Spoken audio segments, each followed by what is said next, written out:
आज हम पढ़ेंगे चैप्टर नंबर 2 नर्व मादा युग्मोद्भिद संरचना और विकास का टॉपिक कायिक कोशिका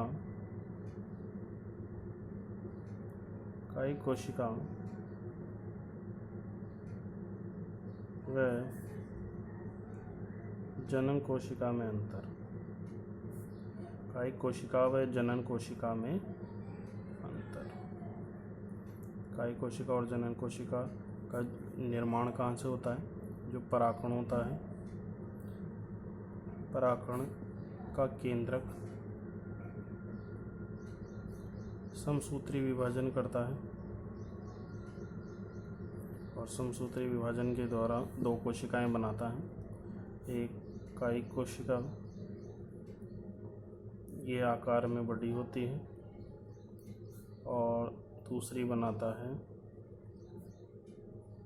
जनन कोशिका जो आकार में छोटी होती है। इन कायिक कोशिका और जनन कोशिका के बीच में क्या क्या अंतर होता है? अंतर नंबर पहला, कायिक कोशिका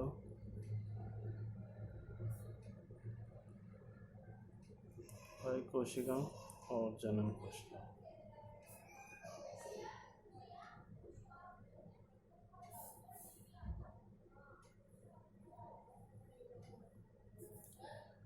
पहला अंतर, यह आकार में बड़ी होती है, आकार में बड़ी, इसका साइज बहुत बड़ा होता है। यह आकार में छोटी होती है,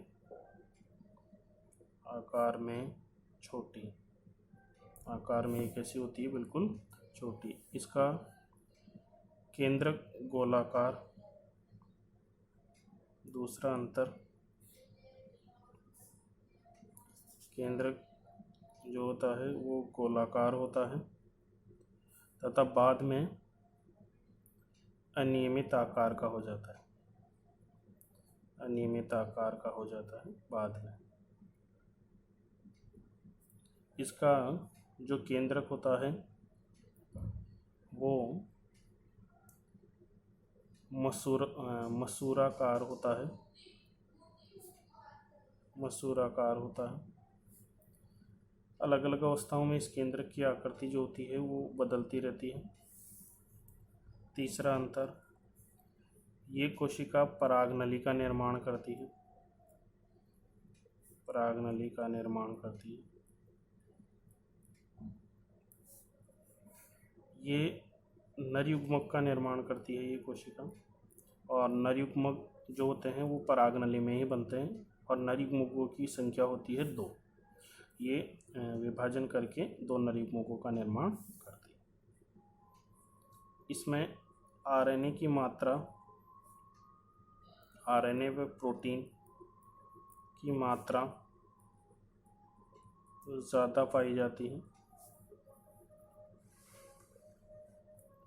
ये परागनली का निर्माण करती है, ये नर युग्मक का निर्माण करती है जिनकी संख्या 2 होती है।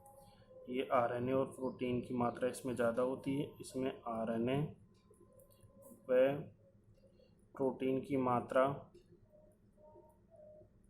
कम होती है। इसके अंदर प्रोटीन की मात्रा कम होती है। फिफ्थ, डीएनए की मात्रा समान, किसके समान? जनन कोशिका के समान। जनन कोशिका के समान डीएनए की मात्रा समान, किसके समान? कायिक कोशिका के समान। कायिक कोशिका के समान होते। अर्थात हमने देखे कायिक कोशिका और जनन कोशिका जिसका निर्माण परागकण समसूत्री विभाजन करता है। इन दोनों में एक बार अंतर को दोबारा रिवीजन कर लेते हैं। ये आकार में बड़ी होती हैं, ये आकार में छोटी होती हैं। इसका केंद्र गोलाकार, बाद में अनियमित आकार का हो जाता है। इसका केंद्र मसूराकार होता है। ये परागनली का निर्माण करती है, ये नर युग्मकों का निर्माण करती है। ये आरएनए और प्रोटीन की मात्रा इसमें ज़्यादा होती है क्योंकि इसके अंदर कोशिका द्रव्य की मात्रा ज़्यादा होती है। आरएनए और प्रोटीन की मात्रा कम होती है क्योंकि इसके अंदर कोशिका द्रव्य की मात्रा कम होती है। इसमें डीएनए की मात्रा समान होती है। किसके समान होती है? जनन कोशिका की। इसमें डीएनए की मात्रा समान होती है। किसके समान होती है? कायिक कोशिका के समान होती है। नेक्स्ट टॉपिक, नर युग्मकों का निर्माण।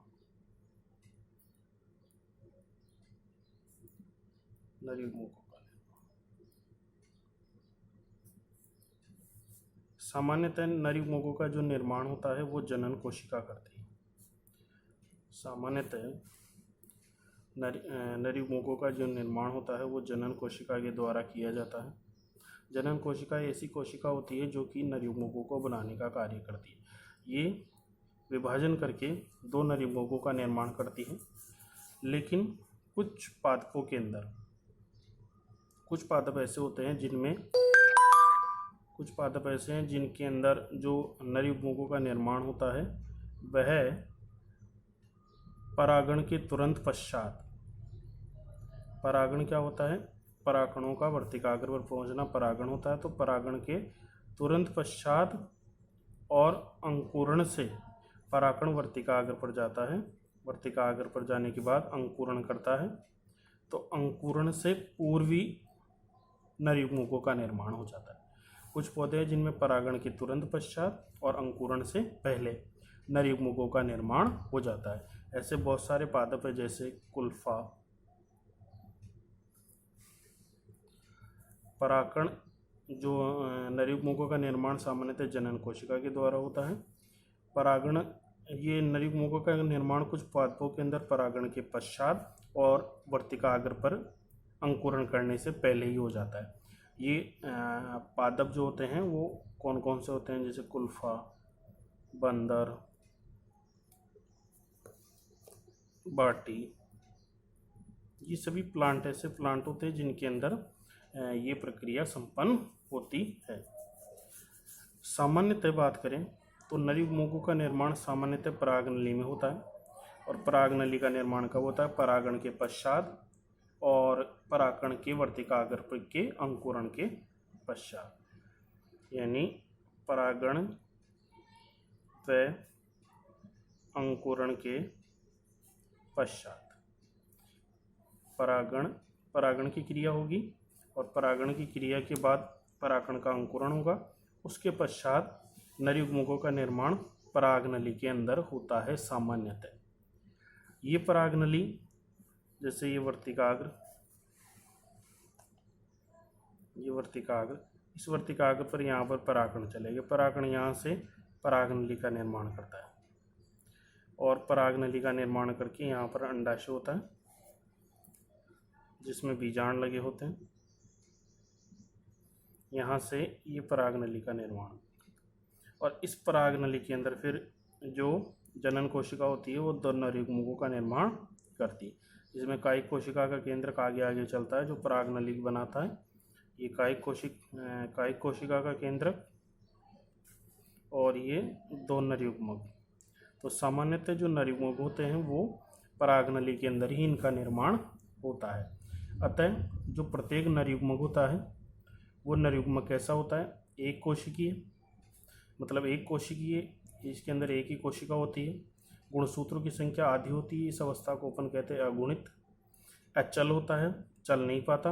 अकशाभिक होता है, इसके अंदर कोई कशाभिका नहीं होती, मतलब इसको गमन करना पड़ता है परागनली के द्वारा। और इसके अंदर एक ही केंद्रक होता है।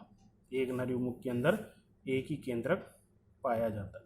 अतः हम कह सकते हैं कि आवृतबीजी पादपों में जो जनन कोशिका होती है वो नर युग्मकों का निर्माण करती है और अधिकांश पादपों में कहाँ करती है?